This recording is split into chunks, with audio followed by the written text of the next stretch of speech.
Good morning. It's Holy Week, Monday of Holy Week. Yesterday was Palm Sunday, as we know.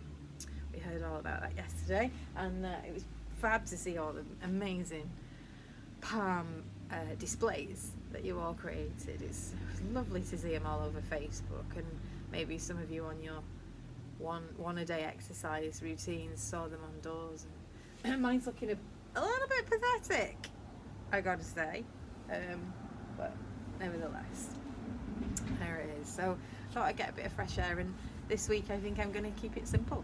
Holy Week and the walk with Christ to the cross is one of the most powerful times, especially within the Easter story, and I just feel that this week's scripture speaks for itself as we walk with Christ on his journey to the cross once again. So I'm going to share with you our daily scripture and a little bit of a poem to read into it. So today's scripture is John 12, verses 1 to 12. And 6 days before the Passover, Jesus came to Bethany where Lazarus was, who had been dead, whom he had raised from the dead. There they made him a supper, and Martha served. But Lazarus was one of those who sat at the table with him. Then Mary took a pound of very costly oil, anointed the feet of Jesus, and wiped his feet with her hair.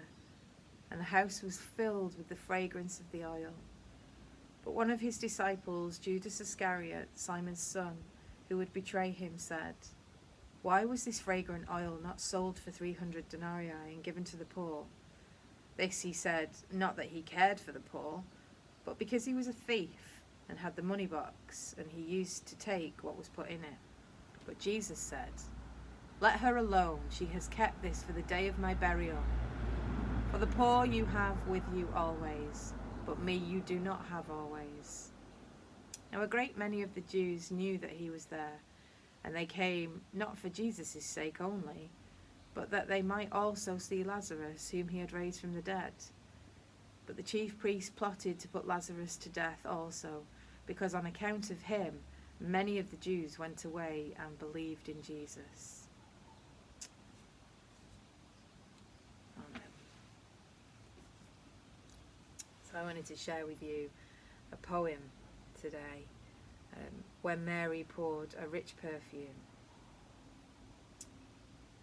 When Mary poured a rich perfume on Jesus' weary feet, her caring filled that humble room, the fragrance there was sweet. But full of anger, Judas said, "We could have used this more. Why was her gift not sold instead and given to the poor?" The Lord replied, "Leave her alone. She bought it for this day. This caring love that she has shown is faithful to God's way. The poor will always be with you, but you will not have me." He blessed her, and he thanked her too for giving lavishly. O Christ, what can your people bring to show you thanks and love? You need no fragrant offering, for now you reign above. Since there will never cease to be the poor throughout the land, may we, your church, serve faithfully by offering them our hand. God bless, stay safe, and have a blessed Holy Week Monday.